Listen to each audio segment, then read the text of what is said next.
Okay, we are live. I'm going to confirm on my phone before continuing, just waiting to see it show up.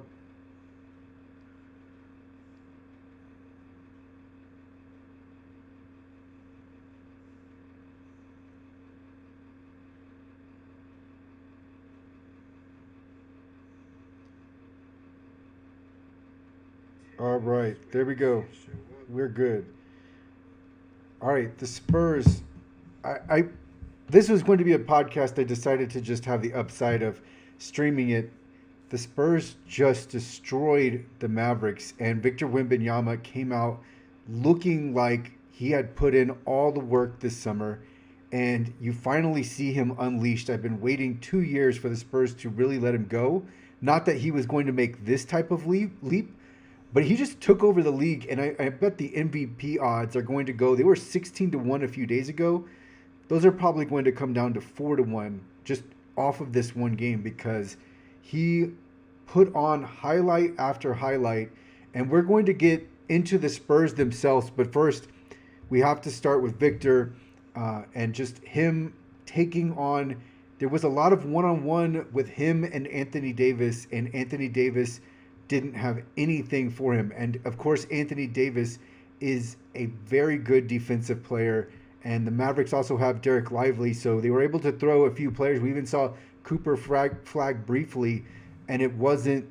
There was nothing that was going to stop Victor, and this is going to continue on all season long. He is ready, and we're going to get into some of his bullying, the bullying that he was doing during the game. We're also going to get into his aggressiveness.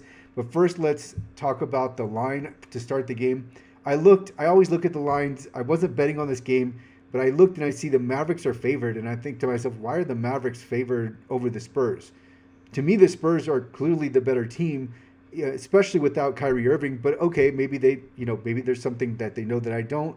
Then the line moves to 3.5 for the Mavericks, which I mean, that it's moving in the Mavericks' favor really didn't make sense to me. But obviously, it's opening game, so who knows what's going to happen. But the Spurs came out, and even without Jeremy Sohan, and I guess that's why the line was moving was the injuries. But even without Sohan, even without De'Aaron Fox, even without Kelly Olynyk, it did not matter whatsoever. And that's another point I wanted to get to is the Spurs are so deep. So the Spurs have talent so far down the roster.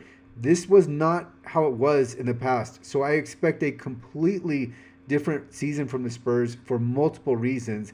One of those reasons being now they're just infused with talent where they didn't have it before. All right, so let's continue on with the next point was why did Mitch Johnson have Jordan McLaughlin in the game? When Jordan came in the game, I was wondering to myself, who is that? Why did he just put him in, especially when you have Stephen Castle and you have Dylan Harper? Those are your 2 point guards. Why are you bringing another one? And what's the other part of this is that they already have De'Aaron Fox. So Jordan McLaughlin investing him now doesn't make a lot of sense because you're never going to play him with those 3 guards. It's already going to be hard enough for Stephen Castle, De'Aaron Fox, and Dylan Harper to all get minutes. Now you're investing in Jordan McLaughlin. You need to continue to play Stephen Castle or invest in Dylan Harper because we need to get him reps. So obviously he's going to develop, and the only way he's going to get better and better is that he gains that experience. But you're having Jordan McLaughlin play legitimate minutes. It made no sense to me when that happened. So I'd be interested in the justification if there was something that was behind the scenes. But this to me, just looking at the surface, came across like Mitch Johnson trying to be the smart guy. Why are you investing in this bench player who should not be playing unless there's an injury? You have the guards. You have ample guards. Not only that, but you have Devin Vassell, who's going to take up shooting guard minutes. So it really just didn't make any sense to me. But we did have that, and I did have that in my game notes. All right, so Luke Cornett, great pickup. And this was known. Everybody knew Luke Cornett, rock solid center, like the exact guy you want playing next to Wemby. And that is what he turned out to be. He's big, he's strong, he's solid, he's sturdy, unafraid. this is such a huge upgrade over Zach Collins. And this is something that if you didn't watch the Spurs in the past, then you didn't know how much of a void Zach Collins was. Zach Collins would get destroyed by Anthony Davis.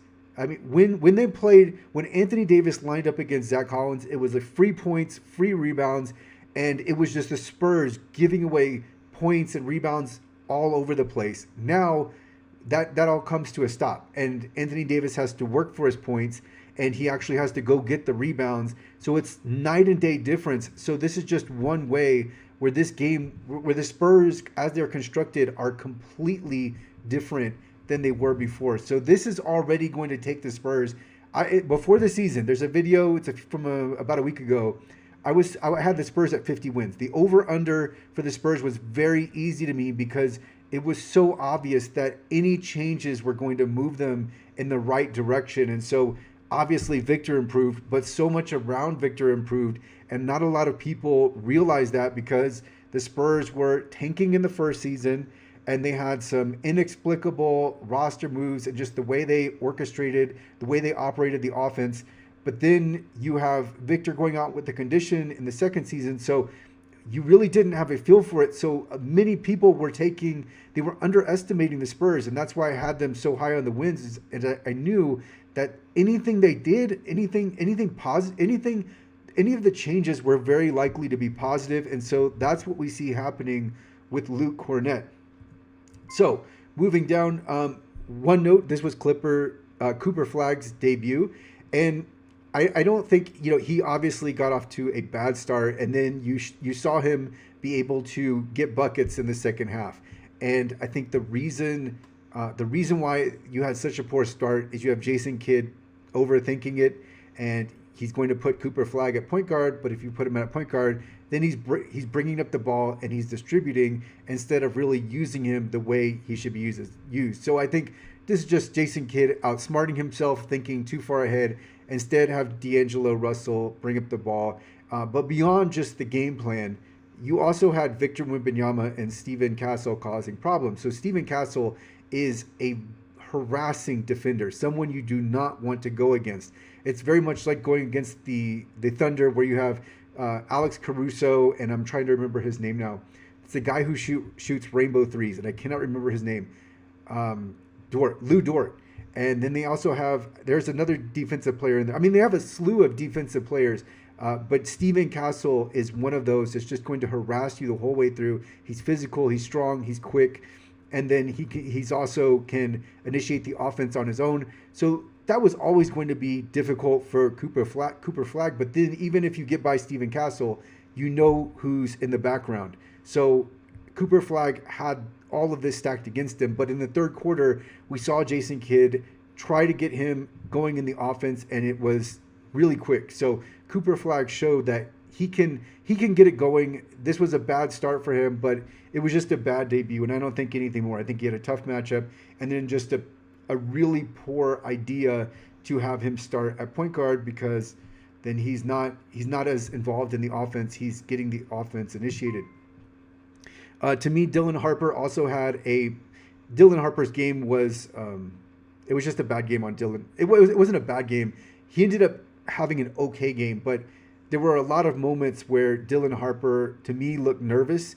One was he was long on so many shots, like free throws, 3-pointers, and to me, he just looked off. But as towards the end, you could see him getting more comfortable. But this is in part why I wanted Mitch Johnson to, when I saw Jordan McLaughlin was in, I was wanting Mitch Johnson to instead give those minutes to Dylan Harper. Let him get reps. The more reps he gets, he's going to get so much better. And so invest in him now, especially in this game where at the time, so Jordan McLaughlin was in earlier. I think he ended up logging 10 minutes. I'm not sure. Let me actually go to the box score and see how many minutes he played. But I think he was at 10 or 12 minutes, and these were not garbage time minutes. These were legitimate minutes. So here we have Jordan McLaughlin, 8 minutes total. He did next to nothing. He's got 2 points, 1 steal, and 1 assist. So to be fair to Jordan, there was a steal he had where ESPN didn't show the game. They were showing Cooper Flagg. So, but these minutes to me, we have Stephen Castle only at 29. We have Dylan Harper at 23. Give those to Dylan Harper. We need Dylan Harper to get real minutes, real playing time. The Spurs were gradually more and more in control of the game. So I really don't understand the Jordan McLaughlin. But the more Dylan Harper plays, again, the more this is going to be to the Spurs' advantage, and then he's just going to build experience through the season. So I'm looking to get him as many minutes as possible for a rookie in his debut to only have 23 minutes, and then you're playing a guy who's not going to play when De'Aaron Fox gets back. It makes no sense to me. And then even so, one note about Victor's outburst here: 40 points plus 31, and then 15 rebounds. He only played 30 minutes. I did not realize that while I was watching the game. I was actually wanting him to come out sooner in the fourth quarter. I didn't realize that Mitch Johnson had really tempered the minutes throughout so much. So I think Victor should have played a little bit more earlier on, but this wasn't really the game to gauge anything because the Spurs were in control. What was it? I think it was by the third quarter they started to pull away. No, it was at halftime. They were up by 10, and then they started to pull away in the third quarter. And it was a combination of Victor, and then Devin Vassell looked as good as well. So let's talk about Wemby here. I've got hyper-aggressive, serious bully Wemby. This is a stark difference. And this, in part, tells you that the Spurs weren't being serious in the previous two seasons because we didn't see this from Victor. What did we see? We saw him shooting a lot of threes. Of course, he should have never been just launching threes. That's obviously not how Victor was going to dominate, but that happened, and then the Spurs now are taking this. This looks like they're actually being serious about it. So we see him getting into the paint. This is also a decision by Victor to be more aggressive, but this is something that's been there the whole time, and he's been launching. He was shooting way too many threes, not playing to his strengths. Now he plays to his strengths, and now we have hyper aggressive. He's bullying people down low. He even bullied Anthony Davis, and we saw him dunk right around him multiple times. It just completely disregarded the fact that he is a premier defensive center in the league. He didn't even care. He didn't even stop. He just kept going. And this was Victor absolutely taking over. And you saw did he shoot 1 3? He might have shot 1 3. Let's go look. Yeah, he was 1 of 2 from threes. So a night and day difference, shot 11 free throws. And this is the Victor that takes over the league.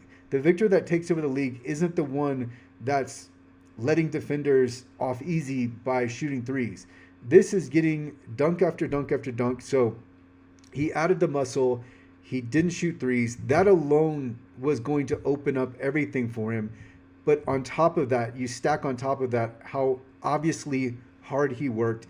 And now we have the MVP of the NBA in waiting, right? If this is going to happen on a regular basis, he's playing differently now. So there's so many differences in the Spurs versus the Spurs of last year. One being just that Victor Wembanyama is not going to play the same. If he's not playing the same, if he's playing aggressive, if he's taking this as seriously as he is, he looks like he's back to being a killer like he was when he entered the league. He's added bulk. He's now pushing people around. And then you throw in Hakeem's footwork and the drilling.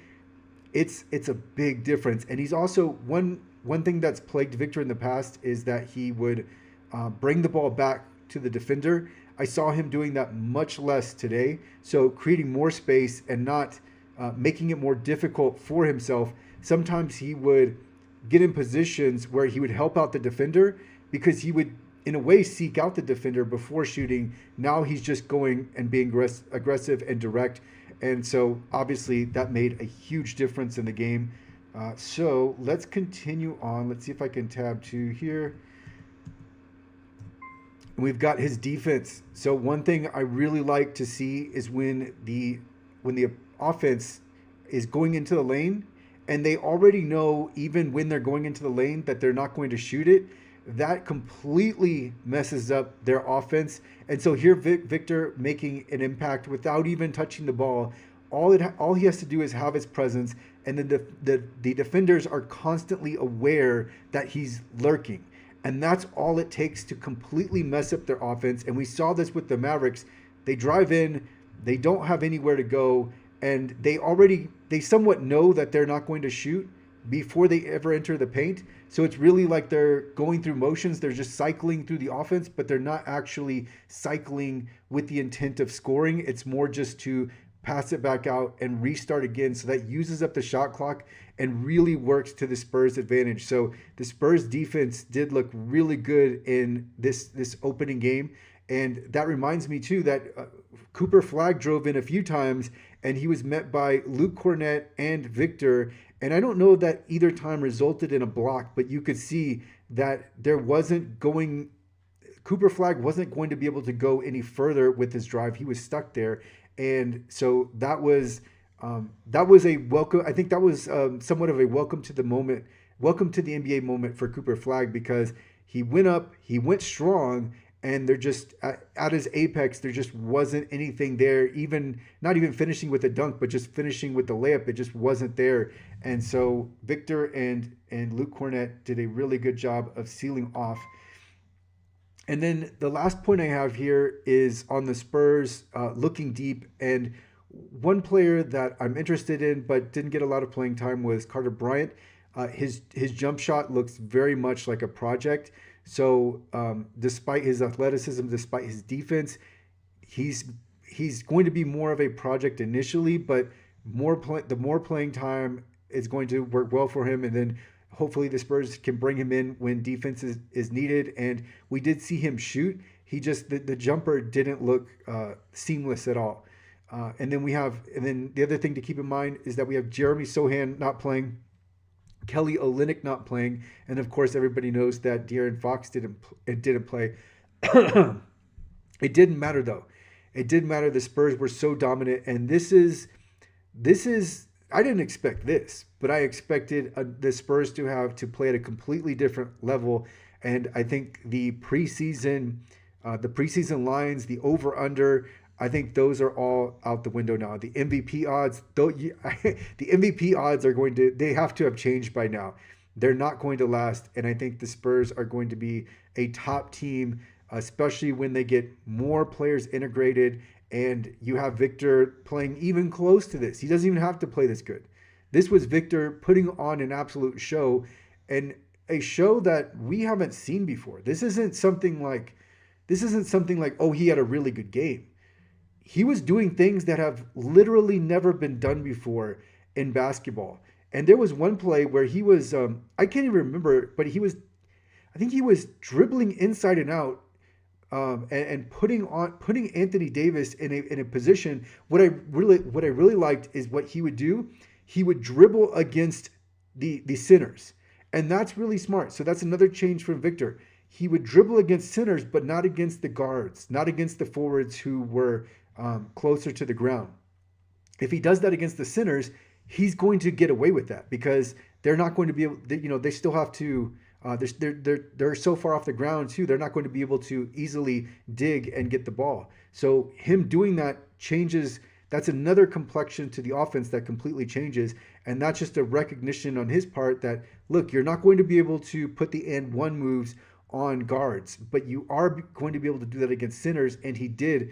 There were a few moves. I can't remember them all, but there were some that were just, there was like, you couldn't even, I can't describe what they were, but he had an inside out dribble and just had Anthony Davis completely lost, and maybe not even lost, but just unable to do anything whatsoever. And this is Victor taking Anthony Davis to the deep end. So he's out at the 3-point line, and Anthony Davis isn't sure what he's going to do. We know that Victor can shoot the three, but Victor wasn't settling. He had the dribble in, he had the fadeaway, his jump shot looked good. Everything was on point. The Spurs are a completely different team for so many reasons, and that's why I am extremely bullish on the Spurs.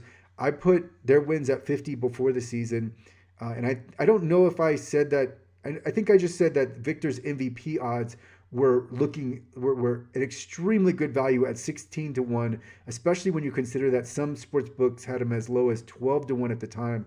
But he's, I mean, he's already, if you're looking at the NBA start so far, he's the MVP for any team, right? Because if he has these type of games, if he's averaging 27 plus and doing everything else he can with the blocks and the rebounds, it's going to be extremely difficult to deny him. So he obviously took a leap. The Spurs have changed. The Spurs are not, they're no longer centered around Greg Popovich. This is a different Spurs team. And so that's, I think, the key takeaway is a lot of people assumed going into the season that it was still the same Spurs.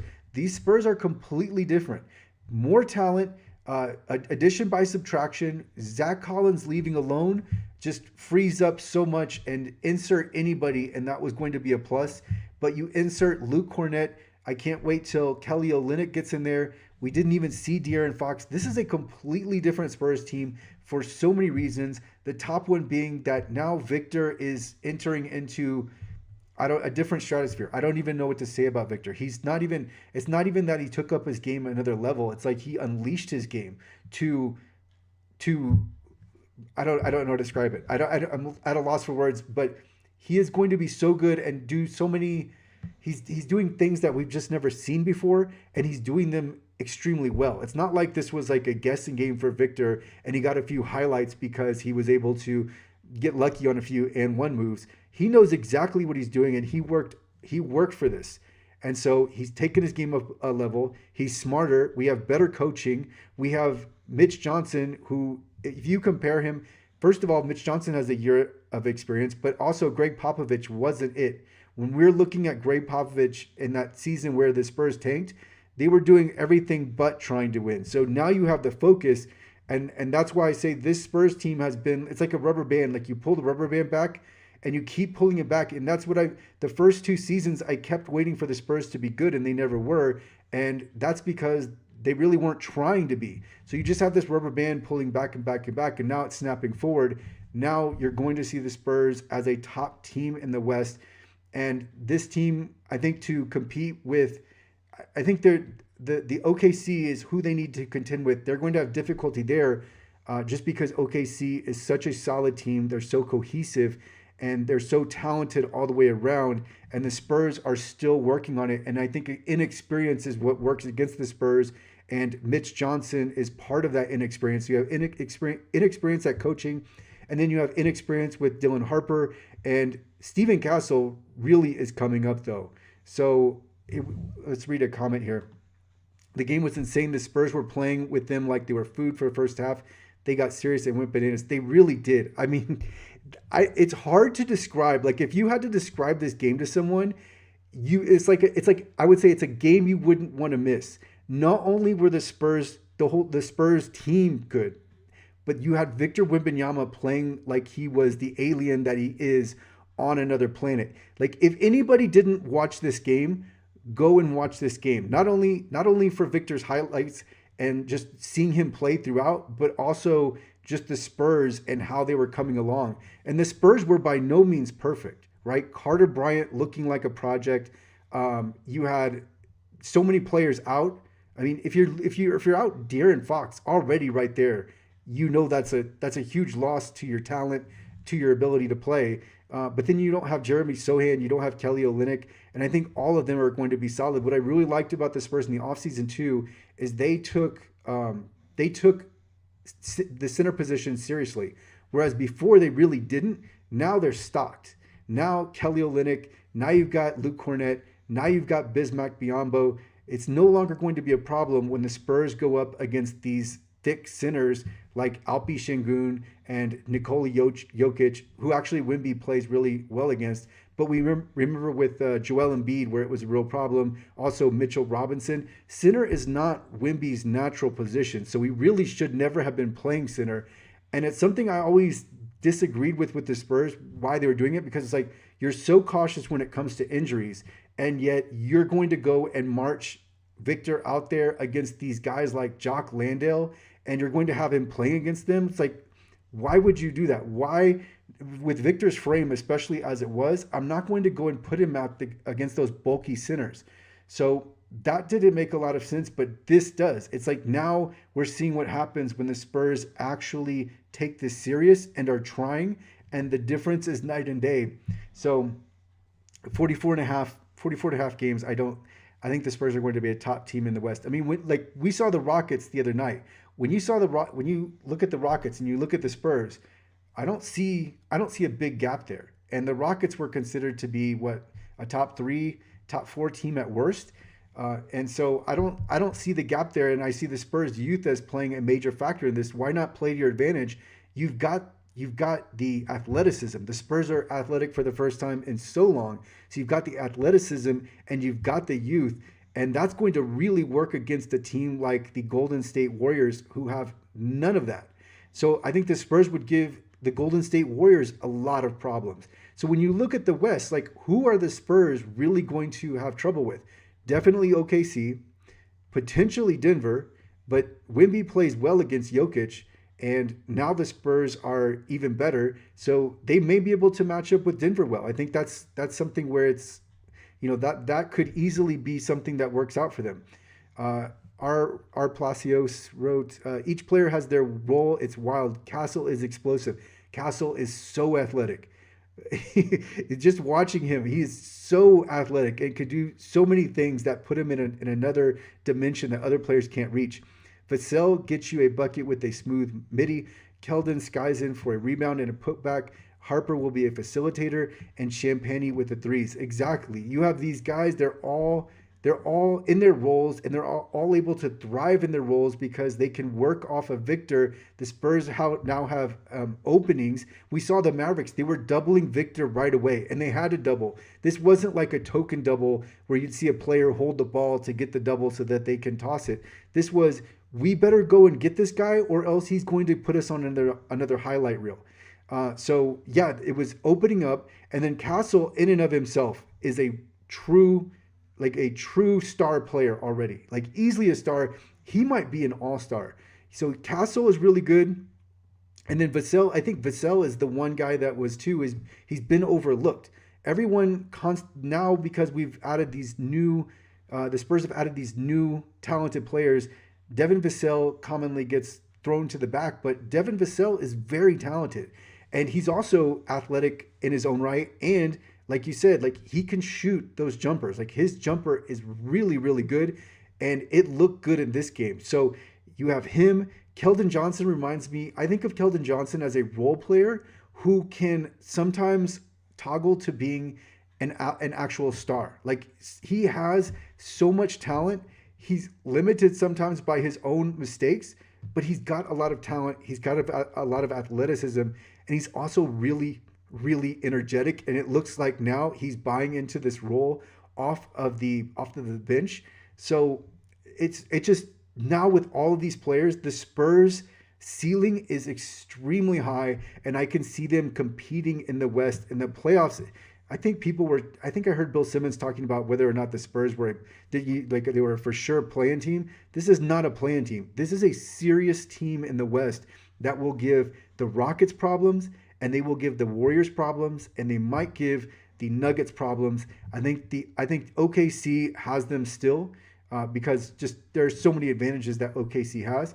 But it's not like the Spurs couldn't go into a series with OKC and take 2 games. They are so much of a threat with Victor, and then so much of the surrounding cast. And then Dylan Harper, we didn't even see a good game from Dylan Harper. I think that was a C+ game from Dylan Harper, maybe even just a C game from Dylan Harper. Dylan Harper is going to be he's going to come along. I think as soon as he starts getting the reps, it will just 10, 20 games, his game will leap. And then Champagnie with the threes. So yeah, if Julian hits the threes, their biggest flaw this game was actually free throws. And so Stephen Castle missing free throws, Julian Champagnie, I think he missed a free throw, but Stephen Castle missed enough free throws for everyone. But if you put all of these players together, this is looking like a stacked team. And I think if I'm Mitch Johnson, and it looks like this is what he was doing. So I saw a lot of good from Mitch Johnson too. But if you push their athleticism and make the teams adjust to the youth and just come in with this wave of the waves of depth that the Spurs have, a lot of teams are going to have problems with them. The Spurs are like the Golden State Warriors' nightmare. The Golden State Warriors do not want to see the Spurs. I don't think the Lakers stand a chance against the Spurs. Like the Lakers and the Spurs are in completely different brackets. Even with Luka, this Lakers are a very shallow team. And JJ Redick can study all he wants. You can only do so much with what is there, and there's just not that much there for the Lakers to work with. Even with LeBron back, I think the Lakers are the team that is very likely out in the West of the playoffs. Maybe they get into the play-in, right? But I think that's where the Lakers' ceiling is. I don't see it much higher, and I know Luka is just that superstar that could potentially, he potentially could carry the team to a higher seed and a first-round exit at least. But the Lakers are going to have real trouble. So I see them as the team that's out. And then looking at the West, let me actually look at the West right now, and let's see the other teams. So the Mavericks, I don't see it for the Mavericks. I just can't see it for the Mavericks. I think they're a decent team, but I see them more as a 500 teams. And then let's see, we've talked about the Grizzlies. I don't see it either. They lost Bane. That's a step back. Here I've got the standings pulled up. The Warriors, no. The Timberwolves. The Timberwolves are one team. I think they're going to have some wins chipped away from them. I think the Timberwolves are a solid team. I just don't see them really being all that competitive in the West. I see them as they're like a 5 seed, 4 seed type, but I don't see them as a top team. I don't think Anthony Edwards and some solid role players get you there. And they lost Alexander Walker. So let's see. There's the Rockets and the Clippers. And I'm down on the Clippers. So I also don't see the Clippers as that high. So I think the West is wide open for the Spurs with as talented as they look. The Spurs are in a similar position as OKC was last year. No one believed much in OKC until they won the chip. The Spurs are right there. They really are. I think that's the deceptive thing. The Spurs are right on the verge of winning a championship. Like if you look at the West, who stands in front of them? OKC and then maybe Denver, and that's really it. And so I knew going into the season that they were going to change so much. And really the other part of it was anything that they did right was going to dramatically improve their team. And they did several things right. So just by that alone, they were already going to be good. But now you see Victor go up another level. And so it really puts them as they're a fringe. I think they're more of like a fringe contender. Like just think if something goes wrong for OKC, if they have an injury or if they have someone's out for an extended period of time or something goes wrong, maybe they go on a losing streak or, whatever happens. If you see something from OKC where they falter, then what's to stop the Spurs from having a realistic chance of making the finals? They're right there. There's too much talent. And if Mitch Johnson is competent, it's not like I'm saying they'd be favored, but the opening is right there because I'm looking at the West now, and we can just go through the list: the Mavericks, the Clippers, the Lakers, the Rockets, the Nuggets, the Thunder, the Timberwolves, the Warriors, and those are really the playoff teams. Of the teams I just named, who are the teams that, as if you're the Spurs, that you're thinking, oh, well, that's going to be a really difficult matchup? There's only one. So the West is wide open for the Spurs. So this is where it gets really interesting. And just imagine if Victor doesn't even have to play like this every game, right? This was an outstanding game. I don't expect this from him every game, but you can expect more, especially from Dylan Harper. If Jeremy Sohan is even present, the West is wide open for the Spurs. This is, and I think just snuck up on people. But actually, before the season, I said that I could see the Spurs in the Western Conference Finals, and I think that was my prediction, is that they would have 50 wins and make the Western Conference Finals, because what's to stop them, right? Houston, we saw Houston. I think Houston is good, and I think Houston will be better, but Houston is really hurt by if Reed Shepherd can't step in, and I don't know that he can or he can't. because it's not fair to judge Reed Shepherd against the OKC Thunder. The OKC Thunder are going to discombobulate a lot of guards, but with the loss of Fred VanVleet, the Rockets have some problems in just bringing the ball up and having a point guard. So I wouldn't be surprised if they trade. I think Houston is a legitimate team, though. Houston's a legitimate team. The Nuggets are a legitimate team, and the Thunder are a legitimate team. But between Houston and Denver, if I'm the Spurs, who am I afraid of? Like, what am I looking at either of them and thinking, no, we can't match up with them? No, the Spurs absolutely could take on either of those teams in a playoff series and win. And the Spurs have had a really good history against the Nuggets. Interestingly, even though they weren't that good, they definitely weren't good with the year they tanked. But in Victor's second season, even then the Spurs play the Denver Nuggets well, and Victor matches up well with Jokic. And I think that's in part because Jokic is somewhat intimidated by him. I know that's strange to say because Jokic is he's so even and he's so rock solid. But I think Victor's height gives him a lot of problems. Might be controversial, but I believe we have the best defense in the league, even better than OKC. OKC failed to stop the Pacers. Achilles injury helped them win the chip. Yeah, what you said right there is interesting. If Tyrese had not got injured, that series could have turned. And that is controversial, that you think that the Spurs might have the best defense, or you do think the Spurs have the best defense. That's definitely controversial, but I don't think it's controversial in the sense that the Spurs are right there. The Spurs can, especially the way they run, they can put pressure. If the Spurs continually put pressure, that is going to work in their favor. So that's what I'd be doing if I was Mitch Johnson. Have them continually run on teams and then put pressure on them, and then you have Victor to back them up.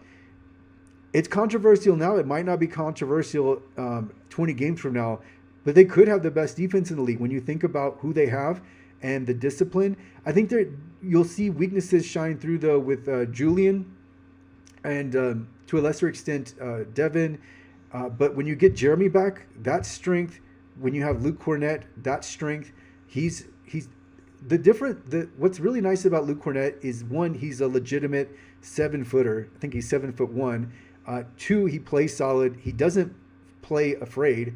And that's such a difference with Zach Collins. So you have him, you have Sohan, you have Victor, and then you have Steven Castle, and then who am I forgetting? So De'Aaron Fox is going to be a problem on defense. So I think that the difference between the Spurs and OKC is that OKC can field like a 1-5 solid, like strong defensive team.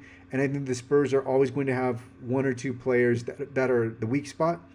But Victor can cover that up. So I hadn't thought about that, but that's a good point. That, I mean, the Spurs could easily, if they're not the top defensive team, right, then top 5 is easily within their grasp. I mean, when you have Victor out there and he's disrupting the offense like he was, Victor was totally, by the end, not even by the end, but by the second quarter, the third quarter, what you should look for this going forward with the Spurs.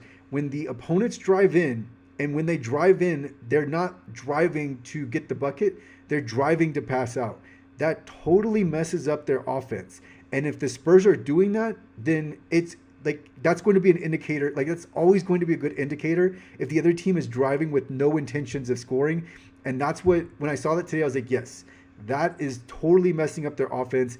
And you're already putting yourself in a good position defensively when they have to when they're down in the shot clock just by the time they start to think about getting a shot. So that's going to take, I mean, if you have a drive, a kick out, you're probably down to like at least at most 15 seconds in the shot clock then anyway. So I could definitely see the Spurs being the best defense in the league. I mean, it's possible. It's possible. It depends on Victor because he really counts on two people. So if you're counting him as two people, which, I mean, definitely within the realm of possibility, the way he disrupts the offense, and then you look at Steven Castle and you just throw in a few more players in there. So maybe you see Victor side by side with Luke Cornett. Maybe you see him with Jeremy Sohan, where Jeremy is playing more of a natural position. He's guarding more of a natural position. Part of Jeremy's problems have been that the Spurs have been asking him to play outside of his role. And I'm not even referring to him being a point guard. I'm referring to putting him against, let's say, centers or power forwards that are so much bigger than him. So putting him against players where he's going to naturally, it's like fitting into where he would naturally fit. Then you're going to have Jeremy go levels above what he has been previously. So the Spurs outlook is really, really good. I knew I had to watch tonight's game, and I'm glad I did, because Victor, this was a game you did not want to miss. So I'm going to end the stream here. If you did not watch this Spurs game, I highly, highly recommend it. You can see the potential here. And it's not like the Mavs were a throwaway team. No, the Mavs aren't a contender, but the Mavs are a decent team, right? They could easily be a 500 to 550 team. And Cooper Flagg is a legitimate star in this league. He's going to be a star. You could see that he could score with ease. He did have difficulty with the Spurs, but it was a tough matchup, and Jason Kidd put him in a bad position for his debut. But the Mavericks are a solid team, and they're probably a fringe playoff team, as is. They get back Kyrie Irving.